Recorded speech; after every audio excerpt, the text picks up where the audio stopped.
Welcome to Solosaurus, a podcast about one-player board and card games. My name is Brandon Waite. And my name is Carter Mackey. And this is episode 36, where we're talking about the single biggest game I have ever seen or played, Middara from Succubus Publishing. It's so big. It is absolutely massive. When this package arrived at my house, it weighed 26 pounds. 26 pounds! I just don't understand how they were able to fund this, not only the production of it, but also the shipping. But we'll get into that more in just a little bit. As always, we are going to start with the news. And as we do, I need to give a shout out again to Frederick Schultz, who is a listener of this show, who sent us all of the news stories that we're going to mention in this episode. He does a great job aggregating those for us and sending them to us. So a huge, huge thank you to Frederick. I really appreciate all of your work, and you all get to benefit from it. Our first bit of news for this week is that Board and Dice Publishing has announced a new expansion for Dice Settlers called Dice Settlers Western Sea that's going to be released at Spiel 2019. The Western Sea expansion allows the players to expand beyond the lands that were initially available to them in the base game, all the way to the sea. So this expansion introduces ways for the players to fish and sail and find treasure and discover new and interesting technologies. And it's a modular expansion, and it also contains all the things you need to continue playing the new parts with the solo mode.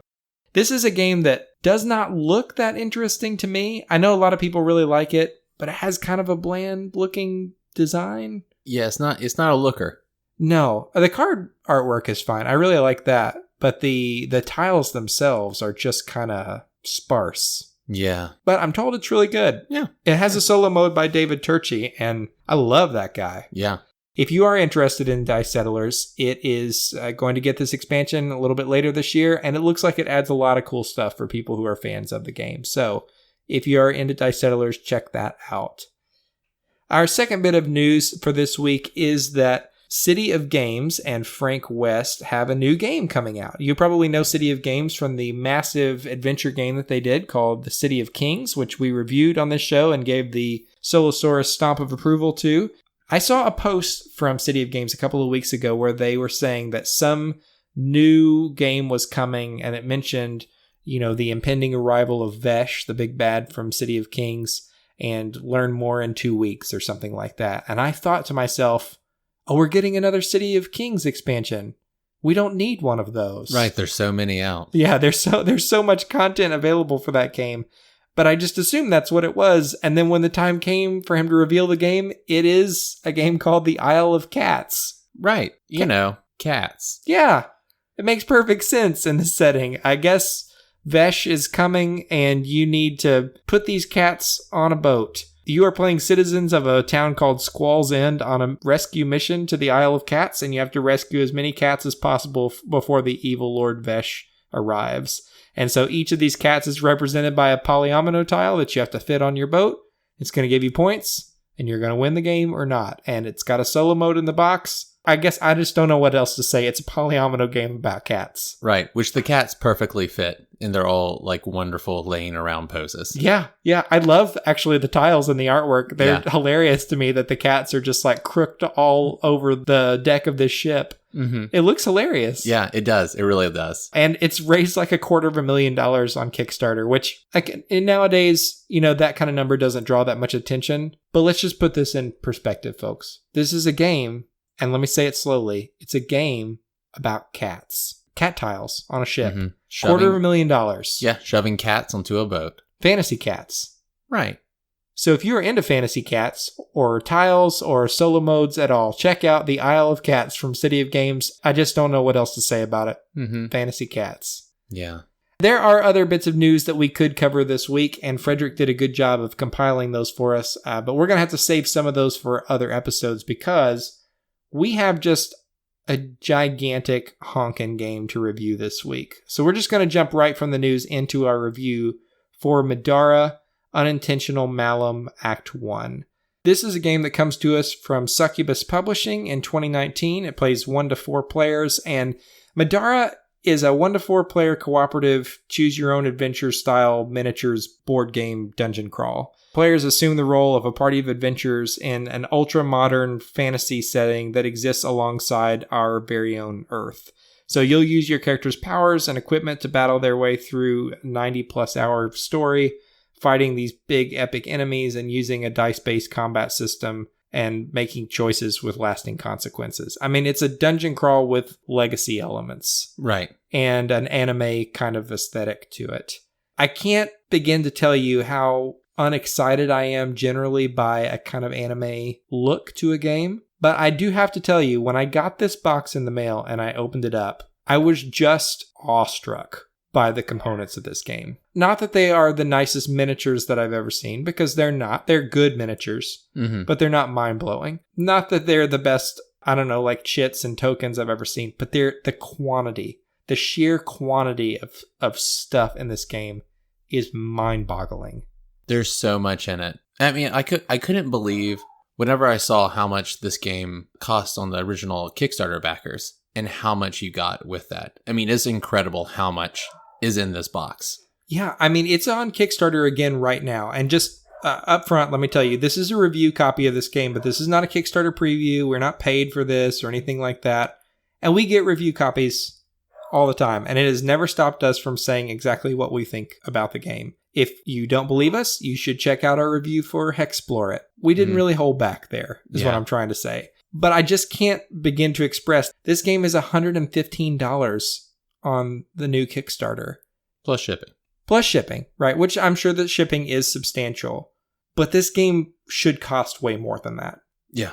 I don't understand how it doesn't cost more than that, because you're getting just a huge tray of miniatures, plus a bunch of really nice, chunky, solid dice. Yes. Like some of my favorite dice that I've seen. I don't know about the balance or whatever for these things, but they look good. And then these tiles, the tiles that you play on are beautifully illustrated, and they have this, they're like glossy on certain parts, like on the water and that sort of thing. I think it's called like UV spotting or something like that. Yeah, I've heard something along those lines. I don't know what it's called.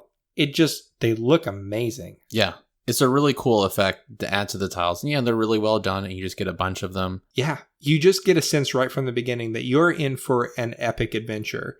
And not just because it comes with a rule book that's, 70 pages or like 3 other rule books in the game that explain other kinds of rules for what you're about to encounter, but also because you get an adventure book, like a campaign storybook that is 483 pages long. It's so big. Whenever, that's one of the first things I feel like you notice when you see that. Yeah. So when I saw the rule book, just at a glance, I was like, oh, this isn't that bad. This book's relatively small compared to this one. Right. But no, it's still 70 pages, like you said. Yeah, and pretty dense. Oh, yeah. But the actual, like the storybook itself is just unbelievably heavy. It has to account for half the game's weight. They wrote that. They wrote all the content in that book. Yeah, I think they make a reference that it's basically a novel's worth of narrative. Yeah. I mean, I don't know if that's true, but it's definitely it's a novella, right? Yeah. It's a big choose your own adventure storybook, basically. Oh, yeah. That they say takes about 90 hours to play through the campaign. There's other just basic legacy stuff that is included in it, like packs that you don't open until you're instructed to, going through stuff like that. There's a lot of things in there. Plus just a ton of loot. Gosh, there's so many cards. I mean, it took me a long time to unpack it. Yeah, I mean, it's really mind-blowing. And not just, there's sort of your standard, like, here's some money cards that you might uncover. Here's some, new equipment and that sort of thing. Here's level 1 equipment, level 2 equipment. One of the crazy things is they even go so far as, if you kill this kind of enemy, there's a chance that it will drop enemy-specific loot that you could then use to craft items later on. Mm-hmm. I mean, like upgrades for your armor. And I mean, there's all these different slots, the relics. I mean, yeah, there's just a lot. There's a lot of things. Yeah. Basically, if you like really big, crunchy RPG video games, for instance, or like MMOs even, I think that you will open this box and it's like somebody dumped a video game into it. That's how it feels to me. It's a really impressive collection. There are things about this component package that I'm not just amazed by. Like the quality of the minis is just a little bit muddy, and like some of the details are missing. They don't look bad by any stretch, but they're just not CMON minis. Right. And the anime art style, I'm just going to tell you up front, is just not It's not for me. I like anime. This particular brand of it is not my top choice, maybe. Yeah, I would agree with that. But on the whole, I just can't believe that there's this much stuff and that it's this well done. Mm-hmm. Yeah, absolutely. Now, one of the things that you'll find in this box is a rule book that is 70 pages. And we always talk about rules in our reviews. And, we're pretty particular about what we're looking for in a rule book. I'll acknowledge that. We can be hard on rule sets, I think. But this is a 70-page rule set for a dungeon crawler. That's a lot. Mm-hmm. If you've not played a lot of dungeon crawlers, this is out of the ordinary. A Gloomhaven rulebook is 50-ish pages, just to give you a little perspective. Right. So this is the first dungeon crawler I've played. Like, I played Gloomhaven with you one time, but you're just explaining things to me on a as need to know basis. Right. Dungeon crawlers, I would expect like 20 to 30 pages, maybe. 25 is kind of their sweet spot, in my opinion. And of course, format and all that affects that. But if you're just general range, that's what I would expect to find when I open one up. This is huge. It has so many detailed rules in it for just every possible thing you could imagine. I mean, of course, there are rules for attacking and how spells work and, how the map is revealed and that sort of thing, how you buy equipment. All the standard stuff is in there.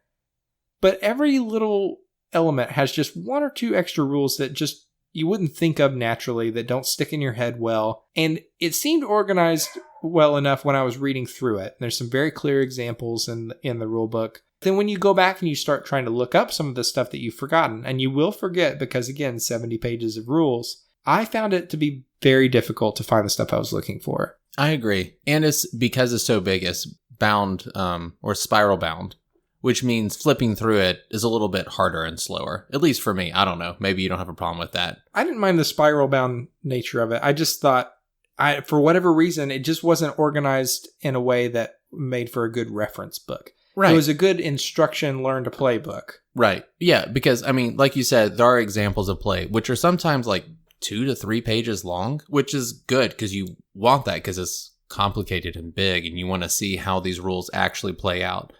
But I guess with the spiral thing, I didn't mind it, but it's just, pages can kind of get like bound and caught when you're trying to flip through and you're like, where are the pages that have like the different tags on it that affect abilities? I can't ever remember what page that's on. And so I'm trying to flip through and it can just be kind of hard to go through everything quickly. It's just a staple bound book, which you can't do with something this big. Right. Yeah, that's certainly true. I just would say it's a steep learning curve, not just because it takes a while to get through 70 pages of rulebook, but also because your first couple of games of this are just going to take a little while because you're going to have to go back and flip through everything. And you just need to go into this knowing it's going to take you a while to get your head around it. And that this is the sort of game that rewards being out on your table and being played, 7-10 times in a row before you put it away. Right. Not a game you're like breaking out and putting back up over and over again. No. I mean, for one thing, it takes a long time to set up just because it has a lot of stuff in it. Right. But also because there's just so many rules that you want to keep in your head. At least for me, I have to relearn most rule sets between plays. Mm-hmm. Yes. If you're that way, don't treat this game that way. You'll really have a better time if you play several sessions in a row. Overall, I thought the rules were well done. One other thing to note, I definitely prefer video rule sets to reading a book nowadays. I know a lot of people really enjoy reading rule sets. I'm just 100% not one of those people. There are some videos online on YouTube that Succubus Publishing has made to help you learn the game. They might be the best publisher-created learn-to-play guides I've ever seen in video format. They are for me. The ones that I've looked through and actually used, they're by far the best. Did you watch the videos first and then read the book, or vice versa? I think vice versa. Okay. So I watched the videos first and then read through the book because that made it easier and faster for me, I think, to run through the book because I had a little bit more grounding, I think. I learned just a little too late that there were some videos online. Oh, okay. Or else I would have started with that. Right. But I was amazed the tone of the guy's voice who teaches the rules. He's so calm and just helpful sounding. I don't know. Yeah, it's helpful and it sounds real. It's not like stodgy. I don't know. It's earnest. It's aware of how big of just a beast getting through some of the rules are and getting through that stuff. I don't know. Yeah, the tone of it was good just in how they talked about things, but and very helpful and well organized and good visual display of things. And sure, it doesn't cover every single like technicality of how things work, but it gives you all of the like broad strokes of everything in pretty good detail. I mean, it'll take you, over an hour to get through them? Oh, yeah, easily. Yeah, I mean, I think I listened to them at a time and a half just because he talks slow enough that it's not bad. But yeah, and that made also going through the rule book easier and just kind of getting started, I think, easier. But yeah, I mean, just like we said, I mean, just the length of all of the videos together, like this is a time commitment to get into. Yeah, it definitely is. But once you get into it and you watch the videos, I think after your first couple of games, you'll start to get things in your head. And because this game has a solid AI system, which we'll get into in just a little bit later, I do think that there's a lot of the rules are already printed on sheets that are in front of you and on cards, and it's not an icon heavy game. A lot of this is actually spelled out. Oh yeah, I hadn't really thought about that, but you're right. Yeah, so it does, that part of it is a little bit easier for me, I think. So I don't know, it's a heavy rule set and it's not an easy one to grasp, but give it a little bit of time and invest in it, and I think it will reward you. The play of the game, though, this is where things get really interesting for me. Now, I've played a lot of dungeon crawls, and so this is where Carter and I differ a little bit. And I'm going to assume that probably a lot of our listener base has played at least one before, but in case you haven't, here's just sort of the general gist. In almost every dungeon crawl I've ever played, you play one or more characters, usually multiple if you're playing a solo game. That's pretty much a given. You're going to move a certain number of spaces through a map on your turn, trying to make it through different obstacles and that sort of thing.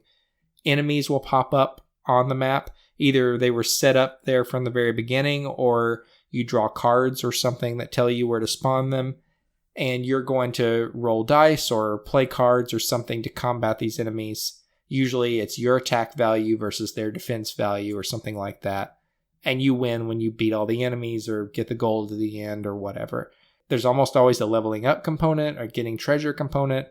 That's why people play these games. They like to just have the swashbuckling kind of adventure that's here, and they like to make their characters better at doing the things that allowed them to level up in the first place. The fighting is the end in itself. You just want to get better at fighting. If that sounds appealing to you, all those elements of typical dungeon crawlers are here in Middara. In that respect, it's a typical dungeon crawling game. You're going to control 2 characters. You could control 4 when you play solo if you really wanted to. I can't imagine. No, that's insane. Don't do it. Just control 2. There are rules in the rulebook for controlling 2 instead of 4. The whole game is balanced for 4. Are they in the rulebook? Or is it just online? I can't remember. Oh, no, you're right. They are online. But they tell you in the rulebook, I think, that they are online. I think it directs you to that. That's right. But there are basically these little cards in the game that boost the power of your 2 characters to basically double health and, a few extra abilities to make up for the fact that there are only 2 of you on the board. It's a really cool streamlined system. Yeah, like it's 2 pages, but I feel like most of that is just taken up with, this spell or ability works a little differently.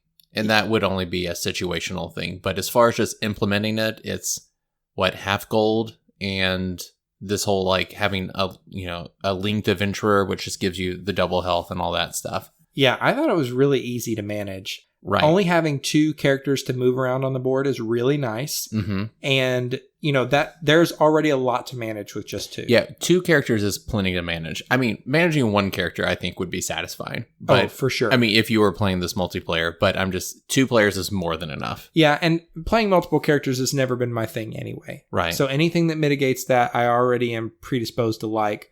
But I just assumed that, I guess this would be more complicated than it is. But just boosting your health so you can take more hits and giving you a few powers is nice. What's also nice is the story assumes that you're playing through in a group of 4 adventurers, and you basically get powers that are related to the other 2 adventurers you're not playing, which is really cool. It's just a nice thematic way to sort of pretend that we're all there together. Right, and it kind of keeps it in the back of your mind that those other characters are around. Yeah, that's true, because it can be kind of jarring when you read story text or something about these characters, and you're like, who are they? Right, I haven't been playing them. So that part is really great. I like that quite a bit. But otherwise, apart from that kind of novel way of managing a 2-player dungeon crawl, all those typical elements are here. You're going to be moving spaces on the board, fighting enemies, getting loot, and progressing through a story. What makes this game different and interesting is, first of all, the setting.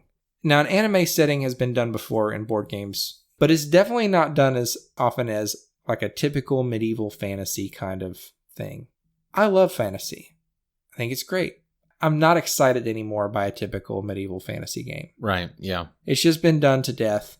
This setting is cool in that regard for me. It has items, for instance, like a leather jacket that boosts your armor, or a juice box that restore your health. It's just got kind of a punky, funny, cute kind of theme on top of the fantasy stuff. I mean, there's still like anime girls with angel wings and cat ears and stuff. Tails and whatnot. Yeah, whatever. So if you like that, that's all here. But the fact that it's just brought into the modern setting a little bit already sets this game apart. But it still has, like lich type characters and, cave monsters and water beasts and that sort of thing. I mean, it's all the fantasy stuff is here, but it's just a little bit different. Yeah, I would agree. I mean, mechanically, it works like a typical kind of medieval fantasy type game, but it doesn't have that. I mean, it's different. Like you said, it has more variety and doesn't have that medieval fantasy feel necessarily. Yeah. Just thematically, I think that's really interesting. Yeah. Also, the story that you're playing through feels more deeply integrated into this experience than almost any other dungeon crawler I've played. How would it compare to Gloomhaven? Because you obviously have a lot more experience with that. I mean, I played one session with you once. Yeah, so a lot of people will probably have played Gloomhaven. And it's billed as this big, epic story adventure. And it is a big, epic adventure. But the story text that you get for each mission is a couple of paragraphs, really. It's almost nothing. And then each mission, at least for me, when I play solo, takes a couple of hours to play. So it's very combat focused in a way that really says, hey, there's a story out there and you're making changes to the world, but you don't remember the story every second that you're playing it, I guess. This has tons of story text. Yes. I'm like, you'll end up reading 4 or 5 pages of story text before you ever start the mission. And that is pretty cool for me. So like, for instance, and this I don't think is much of a spoiler because it's the very first mission of the game, but you're at a school of some kind. You're trying to complete a trial for your characters. And the story spends some time introducing you to those other characters and telling you a little bit about the relationships that exist among them and setting them up as this kind of unlikely group of adventurers. And I like that. I don't know. It's just by the time I put my characters on the board, it's a lot of reading. Yes. But it's not, I mean, it's not going to take you ages to read through the text before each chapter, but it does leave you feeling like, oh, I know why my character is on this tile.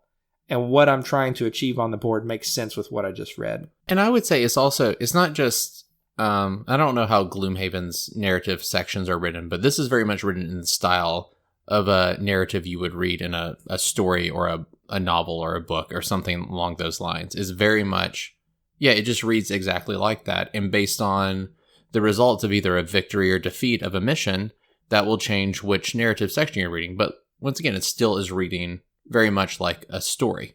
Yeah. Gloomhaven, for instance, reads like game text to me. That's what I kind of vaguely remember and assumed. But this doesn't read like game text. Yeah. To me. The same is true of like, I don't know, Descent and even like Mansions of Madness has a ton of flavor, but it doesn't have a ton of story text, really. Right. It sets you up well and then just puts you in the action of having conversations with people along the way that keep that flavor coming. Lots of dialogue in the writing. Yeah, it's very dialogue driven, I think.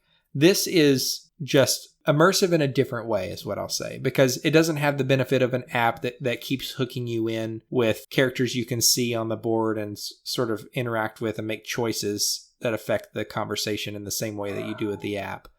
But, it hooks you in with this big setup for the mission or whatever.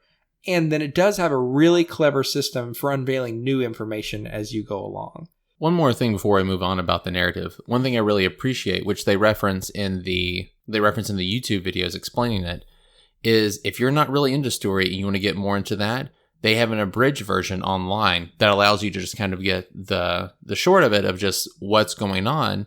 Or if you want to get more about background lore of this world or universe that they've created, you can also go online and read more about that if you just really are into it. And so I like that they just have kind of respect for either type of player who really wants more of that, or it's just like, nah, just get me to this. I just need to know enough of what's going on. And they can do that. Yeah, actually, that's a tone that I would say is true of almost every element of this game. You know, in the rulebook and in the videos and everything, they'll say, hey, we know that this game is a lot, you know, and you may not have a group that's able to get together and play once a week to work your way through this campaign. Here's this other mode that we have in the box for you that's just a random dungeon crawl adventure, basically, that's not strung together as part of a campaign. You don't have to worry about that getting the same group together. Yeah, that's a good way to say it. They have respect for the variety of players who will come at this game, which is really nice. Yeah. If you are in it for the story, though, one of the coolest things for me about this is that system that they have in this book of totems, basically, that slowly unveil the map as you play, or unveil more about the map as you play. So basically, at the beginning of a match, you're going to put down these little totem tokens on the board and places that are printed out in the book. And, you know, if you're playing a game of Gloomhaven, for instance, and we'll reference this several times, but I don't know, that's probably the most popular example I could reference at this point. You get a look at the map for this particular level that you're playing or this dungeon you're going through, and it has a picture of where all the enemies are placed right from the very beginning. And, you know, it's hard to avoid that. You can have a deck of cards that generates where the enemies are going to pop up. But either that's going to be some tedious setup involved with that to make sure that the cards appear in a specific order, or it's just going to be completely random if you shuffle the deck, you know, just a mishmash of monsters or something. What's really nice about this, without it having an app-assisted component, is that if your character ends up in line of sight of one of these totems, there is a little sort of scrambled bunch of text in the rulebook that's hidden by this weird kind of patterned red block over it. So you can't look at that text and make out what it says unless you're really trying to. And then they give you this little red paned decoder in the box that you put over the text in the book, and it tells you what you see when you're within line of sight of that totem. And the totem doesn't serve any other mechanical function. It's just when you get to this point in the cave, for instance, put that decoder over the text and it says, as you're making your way through the cave, you hear a noise behind you, and an enemy pops out and attacks you. Yeah. It's so thematic and cool. Yeah, it's just a cool system, because, they're not physical totems that are supposed to be in the game world. They're just triggers, and it's just a cool way of doing that, and, having those things happen, and it's one of those things that I liked. I can't remember it doesn't matter where it was on, but it was like there was some barriers that like blocked your line of sight and you couldn't see what was kind of behind it in this little nook, but there was a totem there, and it was like, do I want to run over there and see what's behind this little like nook? Because it could be good, or it could be bad, or it could be both. I don't know. But that's just like cool of having that kind of, are you going to kind of investigate this, or that natural progression of as you move along, things are going to change? It really captures a nice sense of exploration. Yeah, in some ways, it's the most pragmatic way to handle a dungeon crawl experience and still keep that sense of real exploration. So, like, I love app-assisted games like Mansions of Madness or Lord of the Rings or whatever. I think those are great and cool and innovative. But when you are exploring in Mansions of Madness, you're starting out the game with one tile in front of you, and then when the app tells you, you look for another tile. You take 2 minutes or 10 if you're playing Mansions of Madness to find the right tile, and you put it out on the table, and then you can move on with your life. And it's cool that you didn't know that tile was going to be there, right? Right. What's a little annoying about it is that you're setting up the game all the way through your play experience. With this, you're setting up, 3 or 4 tiles, which is another thing I like about this game, is that for the most part, the board itself is pretty manageable in its size. You can see what the tiles look like, but you don't know everything that exists on those tiles yet. The only thing you're really adding to the game are enemies, or maybe new treasure or that sort of thing over the course of the game. But just having that little bit of flavor text and hiding it behind something as simple as a little I don't know, cereal box decoder box Right. in the rulebook is such an elegant way to handle that. Yeah. It's also a great way to handle loot because, you can find treasure chests in the world and it doesn't have printed on the back of the token or whatever what treasure you get. You just go and look up, okay, I've got the red chest. I'm going to put my decoder over the red chest text and it gives me a little flavor text about what I find in there. I just think it's awesome. Yeah. It's a absolutely ingenious way of handling dungeon crawl exploration. And for me, that's a really important point because exploration is why I play these games. Some people are in this for the combat.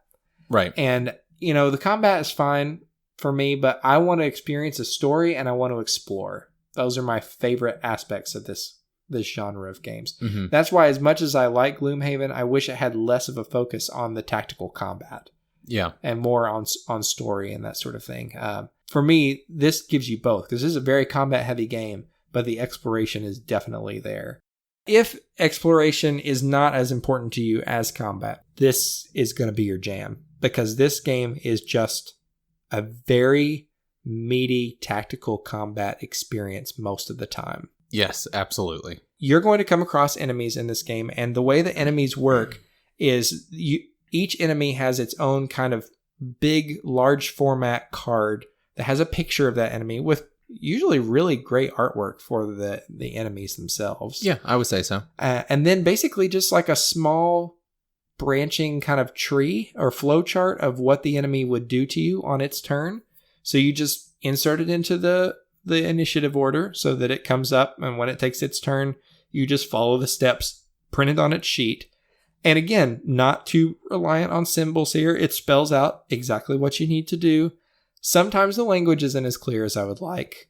Right. But usually it is. If something's like a little unclear, you're not sure how to do it, you can normally just do a rules check and try to figure out. Because I would say the rule book, you can normally figure out what the AI is supposed to do based on how they explain to handle the AI combatants.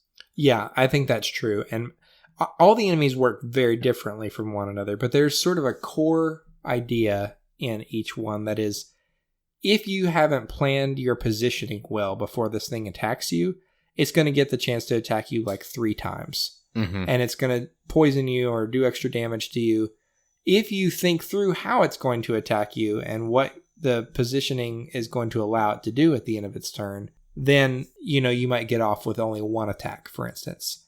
And the way this game is set up, one of the most important elements is when you're being attacked, you have some of your items in your inventory that allow you to dodge, which give you like a bonus to your defense for the turn. But those are exhausted until sort of the next cycle, your next turn begins. And so you don't want to leave yourself with too many opportunities for you to be attacked where you just burn through your dodges and then you're just sort of defenseless until your next turn. There's some real thinking that can go into this. You can play this as just kind of a lighthearted, go through and swing your sword and move on kind of game. That's how I tend to play these. Or you can crunch on every little detail of the combat experience and think through where enemies are going to end up if you do this particular thing and how that's going to affect your next turn or your other character's turn. And that's how you tend to play these games. Oh God, I wish I didn't, but I can't help myself. I have to. But yeah, I mean, you can get real technical because it's like, okay, well, if I do this, if I move here, then this one is going to move here and then do this and that'll trigger that, but it'll block this one and then I'll be able to do this. And yeah, so I mean, you can get real nitty gritty in it and really optimize if you want that crunch, Yeah, you made a good observation that, this is a fantasy game and fantasy games of all types and dungeon crawls of all types owe a lot to tabletop RPGs. Mm-hmm. But you notice they don't reference Dungeons and Dragons when they're talking about tabletop RPGs in the rulebook. Yeah, I know they reference some probably other tactical war games that I can't remember because I don't play those, so I'm not familiar with them. But they do reference Pathfinder. And I know that Pathfinder / 3.5 is a much crunchier, just heavy combat tactical thing than 5th edition is in D&D. And that's what you're getting. It's not like 5e level of combat. It is very much like you're trying to optimize as best as possible. You're trying to use all of your abilities. I mean, you're coming up with builds for your characters. the more you play, in trying to figure out how can I optimize, what will feel good, what are good combinations between my different characters that I'm using. You can do all of that. Yeah, definitely combos between your two characters and combos within your own character. And your items, the items that you carry in this game, you're tapping them basically. I know that's trademarked by... Is it? Yeah, I think the tap is a trademarked term. Wow. I don't know if I realized that. Yeah, but good. We all Wizards know. of the Coast didn't own enough as it was. Yeah. Well, they're running low on money. Right. Yeah. So you're basically tapping or exhausting your items as you use them to give yourself a bonus, and so doing that at the right time can allow for some really cool combos on your turn that make you feel really big and powerful, and that's great. And that means when it's time to upgrade your character, which we could talk about in just a few minutes, there's a lot to think through there. But it also means there's a lot of leverage you can pull on your own individual turn. You can play it like I do, and it can be a pretty breezy affair. But if you're the kind of person who really does want to drill down and think about those dungeon crawl like tactics or combat tactics, or if you wish you could not think that way, but you can't help yourself. Right, sure. It's there for you. Mm-hmm. And probably almost as deep a way as Gloomhaven. Gloomhaven's strength is its tactical combat and its choices that you make on every turn. That choosing two cards and playing the top of one card and the bottom of the other and paying attention to the number on the card so that you know when it happens in the turn, that is a brain melter. Mm-hmm. At least it is for me. This isn't quite that heavy, but it's close in a different way. I feel like it's different because I feel like there's also enough just terrain features in general on each of the little squares of tiles that you have that you're really thinking about those positionings more of I forget what they call it. It's uneven terrain or I don't know, something like that line, or versus dangerous terrain or so in just trying to figure all those things out, movement rates. And just all of that. I don't know. It's really interesting tactics with that stuff, I think. Yeah, I guess the difference between that and Gloomhaven is it doesn't have that kind of, you're not rolling dice. There's not the excitement of rolling dice. It's more like a pure Euro kind of feel. Mm-hmm. It's a little more nuanced than that in Gloomhaven, but that's how I would compare these combat systems. This feels like a crunchy Ameritrash compared to a crunchy Euro. Mm-hmm. And I mean that term Ameritrash in a good way. I love that style of game. Absolutely. What it does come down to is you're going to roll dice for combat, whether you're rolling for the enemy or you're rolling for yourself. You're going to roll 2 dice. The dice are going to change. You may roll a particular color based on your base attack, which may be upgraded to a better color of dice. Based on your weapon or armor or whatever. There's sort of tiers of colored dice in the game that give you better and better results. No matter what you are rolling, they all work basically the same in that, the better the die, the higher the numbers on the dice, which will help you overcome an enemy's defense value and actually hit them. And so you'll hit them for the difference between that enemy's defense and your attack roll. But then what really makes this combat system interesting is on the dice, you're going to have pictures of books or shields. Mm-hmm. and a star. And on your items, on your character sheet and on the different items you have in your pack or equipped to you, it'll tell you, with this axe, you swing it, and for every 2 shields you get, you're going to do an extra 2 damage. And so basically, you want to build out pack or a load of cards or a equipment load on your character that gives you tons and tons of hits based on whatever symbols you're rolling. Because if you roll 2 shields, for example, if you have 2 weapons that both give you 2 damage per 2 shields that you roll, they both count. They do? I don't know if I did that. Oh, yeah. Maybe I got that wrong, but I'm pretty sure that's the way it works. Okay. That would make sense. I just didn't really think about it. If you're listening to this and you're thinking they're idiots, that's not how it works at all, you just tell us. Or, whatever. One of us played it wrong. Either way. Right, yeah. There's some really cool ways that you can combo what you roll on the dice with your equipment to come up with some really big turns. Yes, absolutely. And that feels really good when you can pull that off.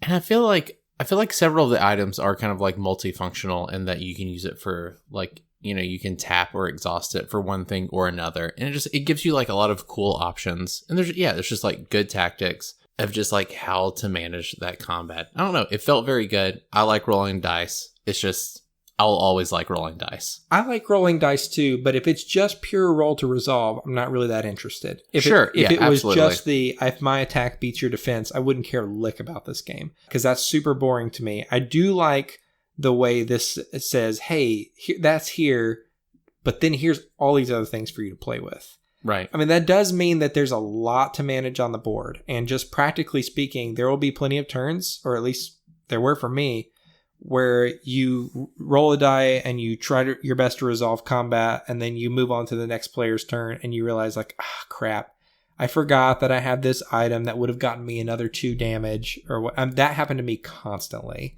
Yeah. Yeah. That definitely happened to me like a couple times in the beginning. And then I started getting really, really fastidious with making sure I wasn't missing stuff like that because it feels bad. Yeah, it does feel bad. But, if you take your time with it, I think you can make sure that you don't miss those. And really, if you just keep playing it, I'm sure that'll melt away as well. Well, part of it is like learning the characters and learning the build and like slowly honing that. Yeah, that's true. And we've talked about this some, but, combat systems that are diceless, the designers tend to get very excited about when they have invented this diceless combat system because they're trying to appeal to that person out there who thinks of themselves as just a pure strategy gamer, right? Right. You're above sort of the luck element of a game. I've gone through phases like that where I just get frustrated with dice and I don't want any dice in it. I don't mean that to sound disparaging because that's not how I think of it. But for me now, I just appreciate dice more and more because I like the excitement and the drama that it adds. If I'm just mathing out my combat, that's not very fun at the end of the day. It gives you control, but you don't actually want as much control as you think you want when you're playing a game. You want room for those exciting moments where you roll so much better than you thought you were going to, or where you roll poorly and you're on the brink of death. You think you don't want that to happen, but those are the moments that you're going to remember after the game is over. Mm-hmm. And I feel like this game balances that really well, giving you control and giving you freedom, but also giving you excitement and drama. Yeah. Yeah, and I feel like, I don't know, you roll enough and there's enough ways to compensate for it that I know when I'm taking really risky moves or attacks or whatever, and sometimes those pay out either really big or they're very bad. And I don't know, it's just like having that knowledge going into it. And it's enough rolling and the rolls are controlled enough that it works out pretty evenly, I feel like. Yeah, I think it does too. And, once you get the hang of it, the combat is definitely the most difficult part of the game to understand and to wrap your mind around. But once you get the hang of it, missions move pretty quickly. AI turns move pretty quickly. And at least for me, my first game was quite long because I had to keep looking up rules and that sort of thing.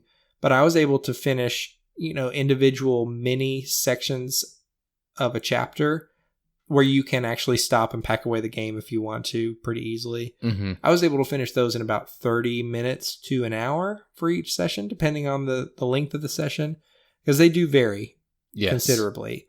And if I needed to, then I could pack it away and be done with it. That is a major strength to this game for me because Gloomhaven, maybe there are people out there who play it faster than me. I don't know. But for me, it's like each session is going to take me 2 to 3 hours for a chapter because it's a slog in a good way, but it's just a lot to get through, a lot of rules, a lot of thinking. And this game can move at a much quicker clip. Mm-hmm. Yeah, I agree. Yeah, the first game, much longer, but I mean it's intended to teach you a lot of things, and I think that's part of the expectation with it. And I'll say I feel like the first couple of missions definitely like are good about introducing more and more concepts and building upon that to kind of teach you, not overwhelm you in the beginning. Wouldn't you say? Or do you like? Yeah, it eases you in pretty well, I would say. I mean, for a game that has a rule book this big, they definitely are at pains to try to say, okay, we're going to hold your hand really through this entire first series of adventures and introduce one more thing at a time. Yeah. And there are definitely plenty of times when I was playing this when I thought, okay, this whole mechanic should have been streamlined out of this game. Mm-hmm. Like jumping across pits, for example. I understand that it creates some cool swashbuckling moments, but it also created rules that don't stick in my head easily and questions that I had to go back and look up in the rule book. There are definitely things about this that are clunky. Right. In that regard. So I don't want to make it sound like a completely cool streamlined system. It does have bumps. Right. But overall, the clip that it moves at is good. Right. And that's important because, the game does a good job of helping you explore new content that you're interacting with on the board. But also, I don't know, I feel like a lot of times these games don't give me enough movement through the story.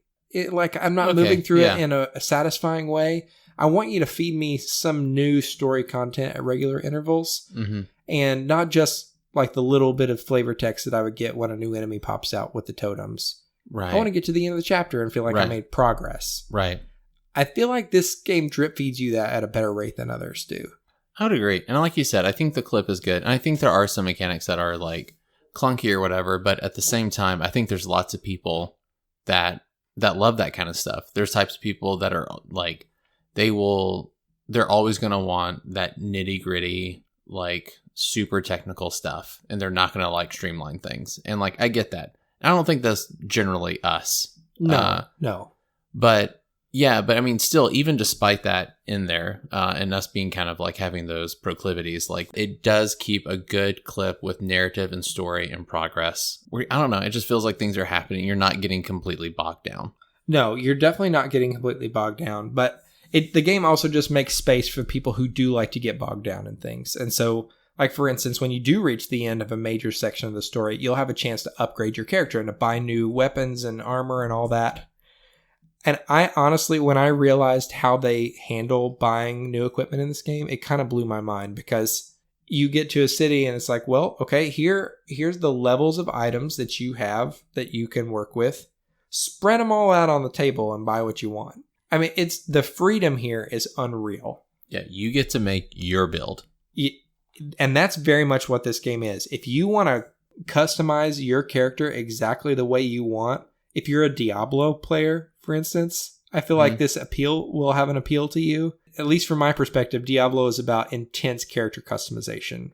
Well, it depends which Diablo you're talking about. But anyway, yeah. Okay, well, continue. whatever. Okay, my only experience is with Diablo 3 and not as a good player. Okay. It felt to me like intense character customization. Okay. Mm-hmm. I feel like there's a longer conversation here. Sure. No, we're good. We can move on. Okay, well, whatever. If you like to customize your character, it's going to be overwhelming for a lot of people when they get to the buy equipment phase, I think. Because you're just going to... You have the freedom to pick from anything basically at your character's sort of loot level. And you'll also have these, one or two special items that'll pop up in the market every time you go to visit. It's kind of mind-blowing in a good way. It is going to be a lot seeing it all spread out on the table, and some people won't like that very much, but you could just sort of breeze through it if you wanted. I've also noticed that on Board Game Geek, some people just have character build guides. So, really? Yeah, so if you don't really want to go through that process, you can follow some suggested outfitting for your character. And actually, from the beginning of the game, they give you a suggestion for how to outfit your character right away. Right. Just so you can get into the action a little bit better. I think that's a really smart move because otherwise it's just so much. It is a lot. But if you like to lose yourself, it's there. I feel like I'm saying all that and I'm just barely scratching the surface, y'all. There is a crawl mode that is extensive. There are bounties that you can go after in this game as side quests. Well, I should say there is a bounty. There is a single bounty. The game rules talk about it like there's going to be multiple, but there's only one included in here. Right. There's a bounty system. Yes, there's a bounty system, and I'm sure we'll see that expanded upon. Right. But that one bounty gets its own book. Yep. Which is insane. It also does a good job of, I mentioned that there's story. You're making choices outside of combat that affect the story. This is definitely a branching path narrative, for sure. And it'll even be something as simple as you read a couple of pages of text and it says, hey, make a choice. Are you going to stay here by the fire or are you going to go explore further into the cave? If you take option one, flip to this page. If you take the other one, flip to this other page.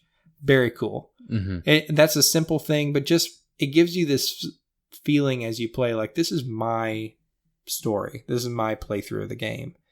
And so suddenly the 483 pages does feel smaller as you start to play through it. You get a sense of like, okay, there's a lot of this I'm not really going to see. And as you go too, you're unlocking legacy character content, for instance, that you can use in the crawl mode, or the characters that'll pop up later in the narrative adventure, and new weapons and loot. And we could talk for hours about this if we really wanted to. We're not going to, because I don't really want to. Right. And you don't want to listen to it. But there's just a ton to explore here. And that's where, when we get to talking about the replayability piece of this game, I don't imagine myself playing through this narrative multiple times.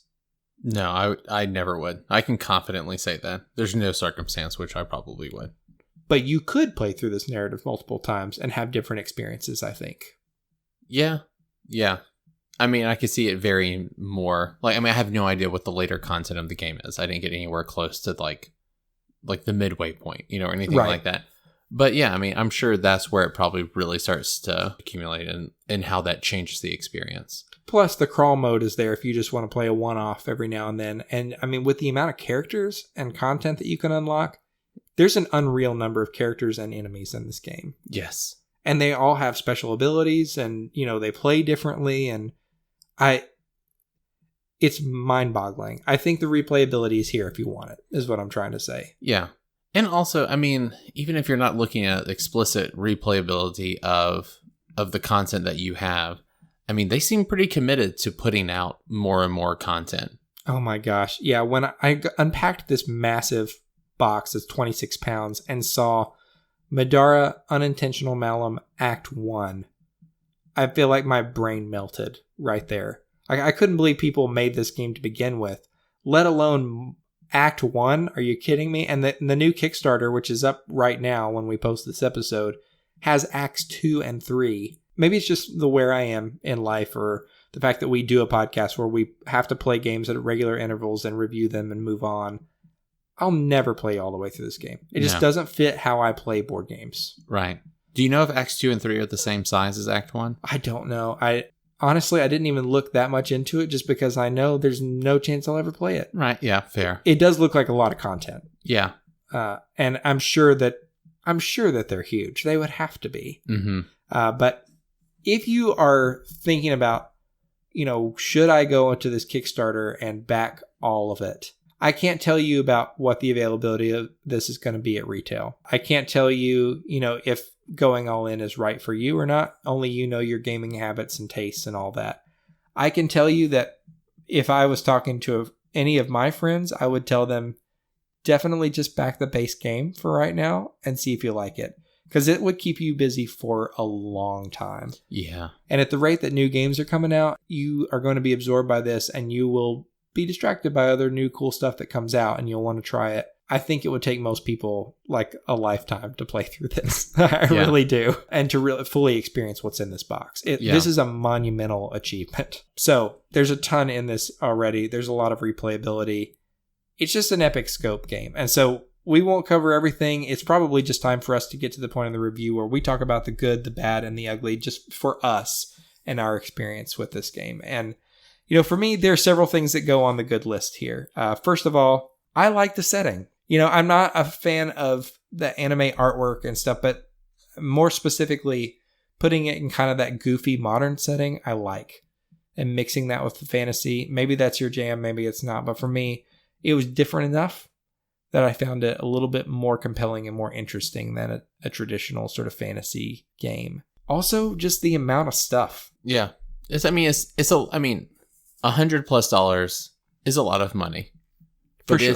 But it is, I feel like, for the amount of content you're getting, it seems like a good value. I would totally agree with that. It's increasingly common that, $100 doesn't get you nearly as much game as it used to. Mm-hmm. Yeah. If you're a Games Workshop person, you play Warhammer or whatever, this is going to feel like just pure extravagance, because $100 at Games Workshop gets you between 1 and 10 minis. But even if you're not a Warhammer person or a minis person, it just feels like a ton of game for that amount of money. And definitely this could be like a lifestyle game almost. If you got this one, you would play it over and over for a long time. So ton of value for the money. The totem system in that book, amazing. It's just a good, solid idea of how to implement that. It's one of those ideas that, for me, the best ideas are the ones that make you think, how has nobody done this yet? Mm-hmm. You know, and that's definitely one of those for me, for sure. Love that. And quick sessions. You know, if you want a game that can be packed away or, you know, set aside even. Yeah, set aside I think is more accurate That's than packed probably, away. yeah, packed away is a little more difficult. But if you have a place where you can set up a game, play it, walk away for a little bit, come back, this is a good game for you. You know, they give you bags to store your character's stuff because they know that's how you're going to play this. Yeah. You know, you can play for 30 minutes to an hour, finish a mission, and come back later. That feels good to me. Yeah. And those are just a few of the things that I really like. Yeah, I think the good for me is the amount of content, the totems, and just the little chapters are more manageable chunks. Yeah, I think that's really kind of rare for these games, I would say. So there's a lot that I really like in this game. There are a few bad things. First of all, there's just a ton of rules. And, you know, they're not poorly laid out, but for me, I just have a low tolerance for heavy rule sets. And, you know, this isn't the heaviest rule set that I've ever played with, for sure. You know, looking squarely at you there, Feudum. It's not that level for me. Right. But it's still a lot of looking back in the rule book. It's 70 pages that have to be overcome to start the game. And my tolerance for that is just going down. Yours may not be, but that's where I'm at right now. I think it's going down. Maybe not quite the same rate, but yeah. So that is a little bit much for me, I would say. Also, the setup time for this.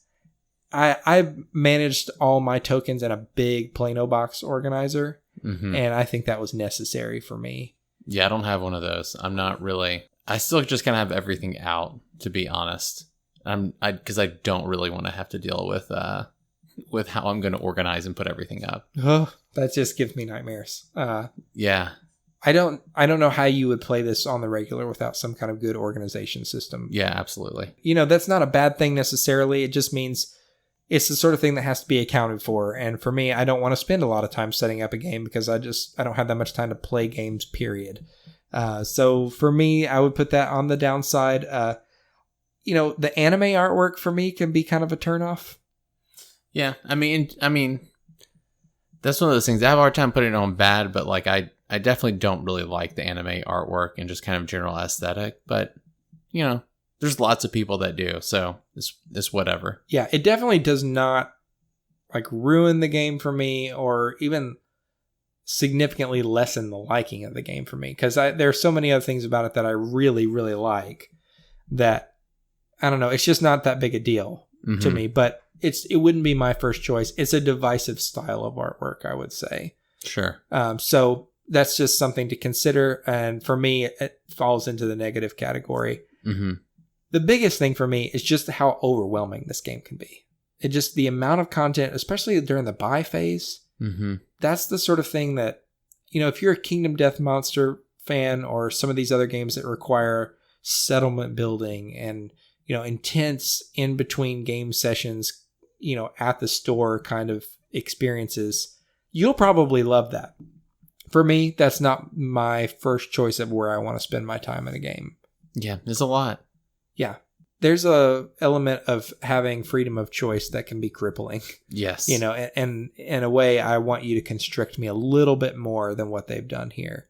I mean, that does mean that you just can create whatever you want to create, and that's cool. Right. But you do have to sift through piles and piles of cards to get there. Yeah. So yeah, you got to be ready to take that dive. Yeah, and it's going to be a significant one. But those are the only things that I would consider bad. And again, these are bad for me. Right. It's just, yeah, I guess just a general thing is it can kind of limit the accessibility based on the type of player you are. Yeah, I would say that's true. Anything else you want to add here? I don't think so. The only thing that I would consider ugly for this game is the app. As I understand it, there was an app promised with this game that had, you know, where you could listen to the audio versions of the chapters of the story, and there was some, you know, mood music or something. Maybe it works for other people, but it crashes every time I try to open it. I tried to delete it from my phone and re-download it, and I just can't get it to work at all. And I've seen a lot of reviews on the app where that seems to be the case for other people as well. Yeah, I never tried, so I have no idea. Yeah, I would probably use the app for the audiobook, recordings and stuff. You mentioned that they're available on the website, though. Right. I just didn't get a chance to test that out, and I would put that in that category because it just doesn't work. Otherwise, I don't have anything to say about this game in terms of like ugliness. I don't think there's anything really ugly about this game beyond the app. And that will pretty much wrap up our main part of our review. This is not going to be a game that gets the Solosaurus stamp of approval from us because we just reserve those for games that both of us absolutely love. I would say that I really like this game. Yeah, it's enjoyable to play. It's not going to be my favorite game, but there's a lot I like about it. I think it's really well done, and I think there's a different type of player that will really, really like this game. Yeah, absolutely. This kind of game just does not fit where I'm at in life right now, basically. Yeah, sure. I mean, if I'm being completely honest, I think there's a lot of cool stuff in it, but scenario-based dungeon crawls are going to hit the table more often for me. Games that have smaller rule sets that are easier to pack away. Just from a purely pragmatic point of view, folks. I mean, I like a lot of what this game has to offer, but there are a lot of other factors beyond that go into how often a game gets played. And, right.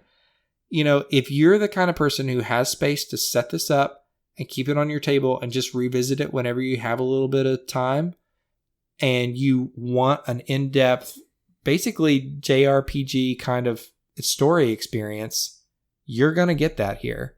The publisher says 90 hours plus for story, and I completely believe that. Yeah, I do too. I mean, it is epic in its scope and the designer's ambition, and there's just some really cool mechanical things here, which is not always the case with dungeon crawls. They can be kind of dumb a lot of the times in terms of, mechanically. This is not dumb. It's smart and innovative and content rich and just massive. And for some people, this is going to be the game that they have always wanted. Yeah. And if you think it might be for you, it probably will be. That's what I would say. Yeah.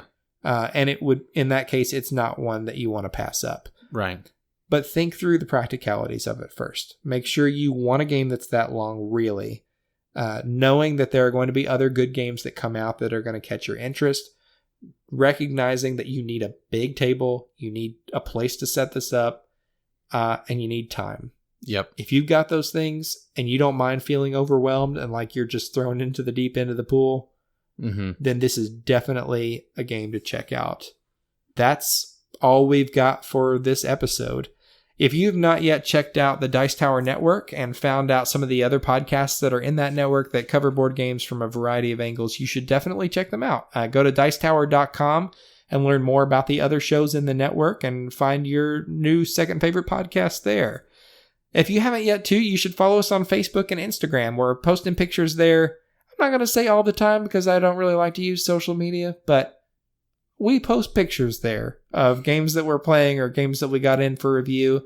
And we do giveaways on there from time to time. We'll have one of those coming up in the near future. So follow us on there and check out all of that on Facebook and Instagram. You can find us on Instagram at Solosaurus Podcast. If you haven't yet, please go onto iTunes and rate or review the show. That makes it easier for people to find us and just makes it a little simpler to find when you're looking in the iTunes store. So go on there and rate or review the show when you get a chance. And if you haven't yet, hit me up for a micro badge on Board Game Geek.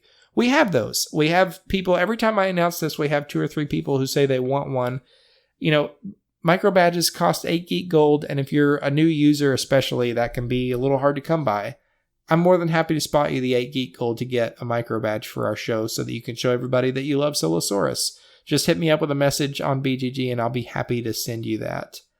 And that's all we've got for this episode. Until next time, I'm Brandon Waite. And I'm Carter Mackey. And this is Solosaurus.